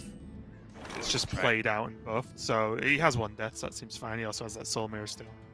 Right. Now Bunnyhoppor has all of the cards. He does, but he doesn't have any of the Bloodsworns. He is out of those for the remainder of this game, which makes putting together a 30 damage burst combo, even over multiple turns, pretty awkward for him. So I think he has to try and reset and just outvalue the hand here. Just hope that Galakron never comes down. There's no more resource generation for Hunterace, and that he can just stick a final board to push damage with. Definitely a plan, isn't it? And he does have this Mass Resurrect, which has a reasonable chance at whiffing, but also has a chance at not completely whiffing, so it is something. Yes, it's definitely got a lot better than the turn he picked. Yep. I must choose.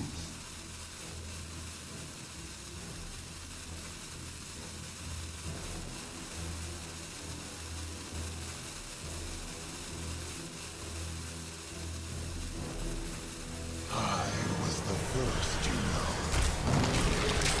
Alright, gonna drop the Inner Rage on the Terran to prevent the Shadow Madness. Good stuff.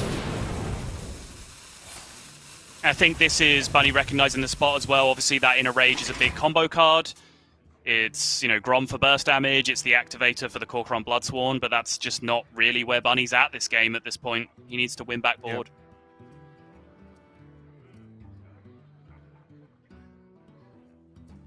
Apotheosis off top for Hunterace. Again on that Bomb Wrangler. Could be huge. Can Shadow Madness the slightly less satisfying way to deal with the Terran, and then use Apotheosis to start taking some value trades with the bombs. Just gonna hold it for now. Yeah, I think he's more worried about just conserving his resources just for now. That's fair. Right? Yeah. He's doing well on board, but he doesn't have tons of cards. He doesn't have the card draw. Doesn't have Galakron. Right. That's a risky skipper though, and there's still 2 Bomb Wranglers in Bunnyhopper's hand.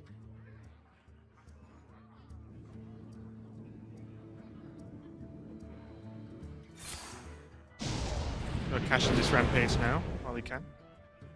Yep. And she take down this Bomb Wrangler just to get it out of the way. Yep. Agree with all of these things. That's the big problem, especially now that he's drawn Risky Skipper number 2. Right. He can kind of deal with most board states, but just not a Bomb Wrangler. What do you think about actually just going Warmaul Challenger? On a bomb or on the... To kill the snake. To kill the 3/4? No. You want to smack it first, see your guy lives? Sure. I challenge you to Makara! Just considering what the best way is to just clear all this mess off, so Bunnyhoppor can really focus on going off with his Pond Wranglers. Right. Ooh, Draconic Lackey is something that can change this Dragon game around due to Queen! reasons like that. Dragon Queen! That is active. It's something we didn't really mention, isn't it? That just one Draconic Lackey can really make any deck a late game deck. Yep.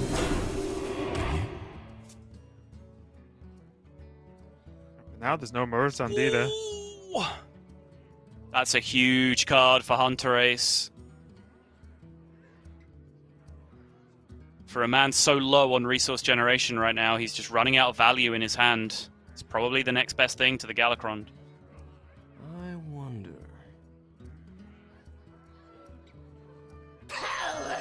Yeah, another reason to be greedy with the Apotheosis, right?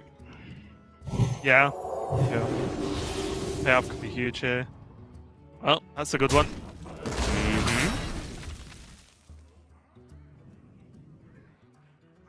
So what's kind of crazy right now is with Sethic, there are so many cards or pre-spells that if your opponent has a board, there's just so many of them that are at least decent. Yeah. That combined with all the other cards that are either value generation or self-heal, it's hard to whiff actually on turns like this, right? Yeah, having said that, that was kind of a whiffy turn. Can still recycle this Inner Fire if he wants to. Circle as well, which I like on the circle. Yep. Makes a 7/7. And the pull is also very mediocre. Does Bunnyhoppor just say go? Your opponent's on 4 cards, 2 of them are generated, 2 of them are real cards. They still have a Sethic though if you do that most of the time. Could like skip a Dragon Queen and double trade into the Sethic. Now That we're seems- talking, Sol. Now we're going deep. That seems terrible. I'm much more on board with this Blood Boil Brute play. Yeah. Also goes wide enough that even a big Galakron might not cut it, right? Right.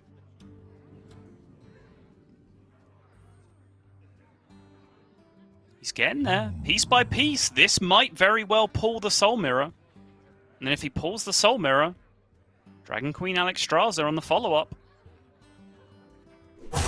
Drink your blood, shoot! Drink your blood! Bombs are going to go off. Oh, Just smokes it! So now does he hold? Does he need to play this Bomb Wrangler? What can he hold? Yeah, I Yeah, think I like this is it. an I like easy it. hold from this point, yeah. Fate Weaver's a tempo card. He needs value cards right now. And the problem is this Soul Mirror doesn't look too hot, does it? Looks It really isn't the best one very I've ever seen. average. I guess one benefit is he can Soul Mirror and then Death the Blood Bowl Brute, so at least he has a Blood Bowl Brute. Yep. And also he'll be able to swing with it, right? Does that make sense? Can he not? I actually don't know. Am I going crazy? Wait, what are you saying? Can he attack with his Blood Bowl Brute? Yeah, because it has Rush. You can, right? Okay. Wait, where are these bombs going actually?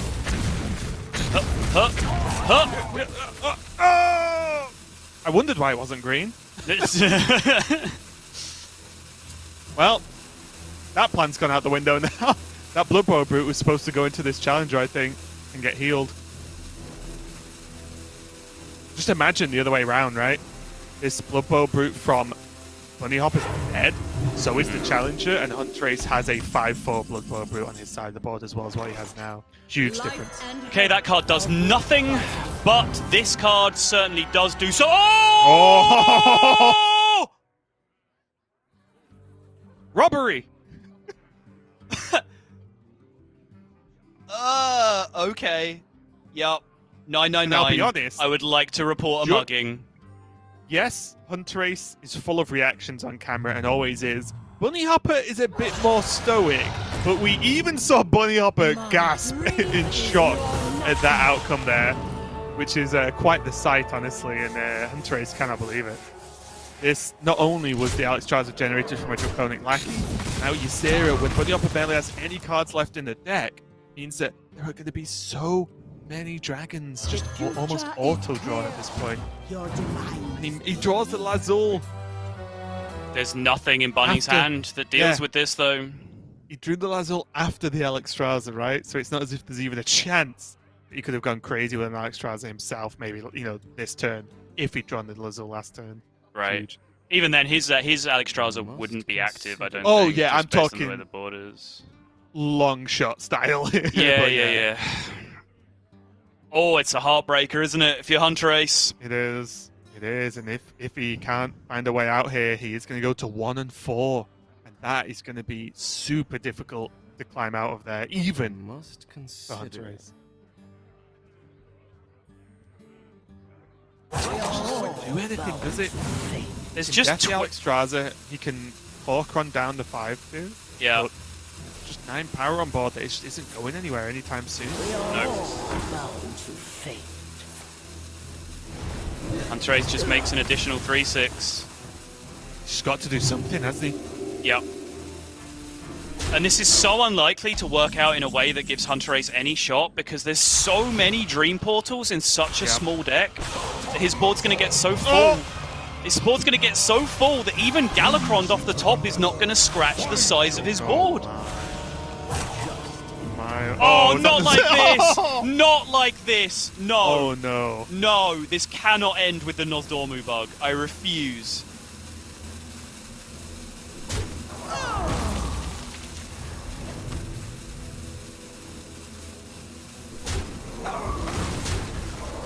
Yeah, it's probably fine. Who knows? You've got like 10 seconds to figure it out. Yeah. Okay, Hunterace is getting a turn. That's at least something. Nice. Oh, okay. Yeah. And you got a pretty good minion, honestly. 1620, there's literally 30 power on board though. That's down to can trade 25 now. Yep. Yep. But it might heal. It might heal the Fate Weaver, right? It did. Oh, That's and 25. it did. 25 in play plus a Corcoran. Just whatever this spits out. Anagram took it all in there. That is going to be the game, and with the help of a couple of friendly dragons, Bunnyhoppor takes the series 3-0. Not the fastest 3-0 we've ever seen, but maybe one of the craziest overall, especially with that ended something.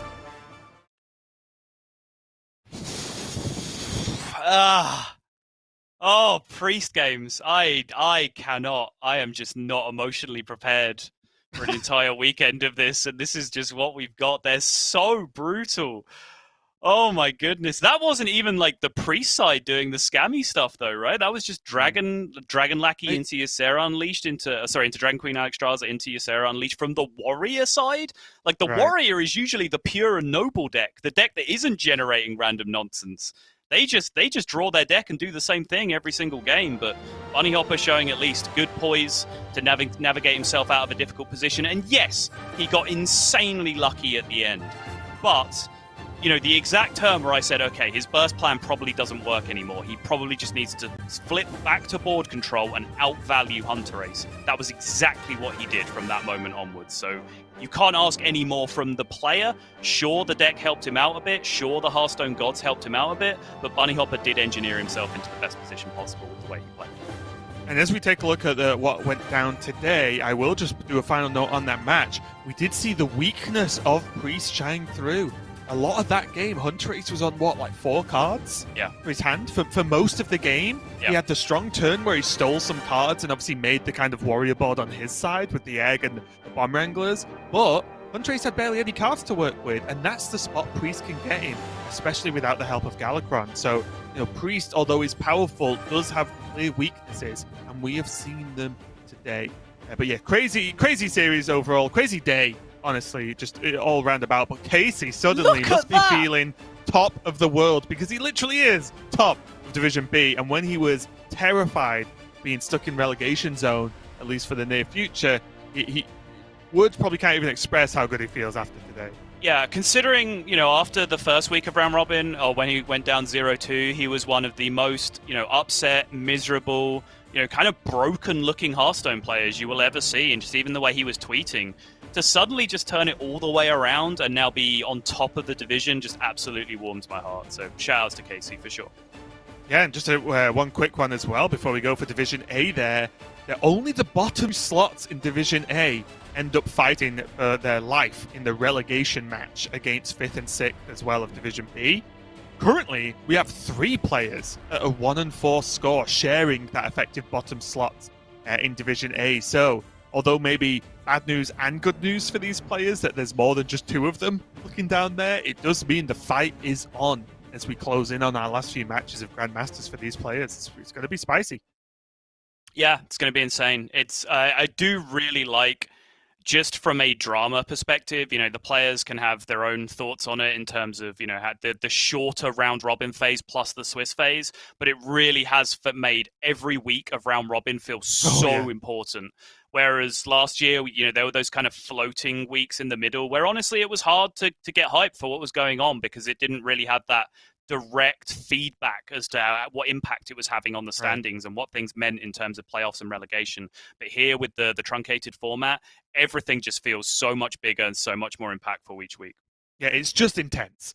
Even in the slowest of priest mirrors, it's still intense because we know what these matchups mean to these players and the impact it makes on their divisions, on their placements, and everything else surrounding Grandmasters. But before we go, Sottle, you can do your favorite job. I know you did a little one earlier. You can do the full one now if you want. Off you go.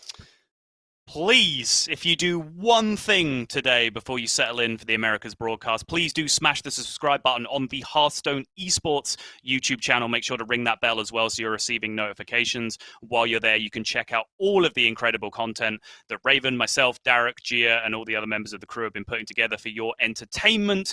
You can also set any reminders for any of the streams that are upcoming to make sure you are there right at the start and do not miss a minute of the thrilling Hearthstone action. Great job, as always, friend. But we are done for the day. It's been a lengthy one, but it's been an exciting one overall. But there's still more Hearthstone coming up if you haven't had your fill yet, as TJ and Frodan are going to be bringing you the Americas very, very soon. So stick around. Plenty of Hearthstone to watch, but from Salt and myself, hope you had a great